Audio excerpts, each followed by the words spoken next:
بورے والا میں یوم دفاع کے سلسلہ میں نواحی گاؤں 253 ای بی طفیل آباد میں میجر طفیل محمد شہید نشان حیدر کے مزار پر تقریب منعقد ہوئی۔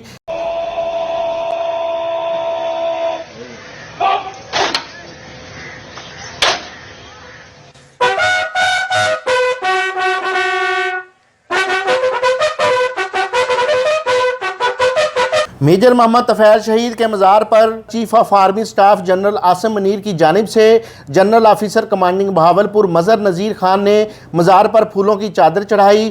صدر پاکستان اور ضلعی و تحصیل انتظامیہ کی جانب سے deputy commissioner Vehari Syed Asif Hussain Shah, assistant commissioner Burewala Malik Farooq Ahmed اور پولیس کی جانب سے S P investigation Farooq Ahmed Kamiana, D S P Burewala Sardar Zafar Iqbal Dogar, D S P circle Saddar Muhammad اشرف تبسم نے بھی مزار پر پھولوں کی چادریں چڑھائیں، جبکہ پاکستان آرمی کی 13 پنجاب ریجمنٹ کے دستوں نے گارڈ آف آنر پیش کیا۔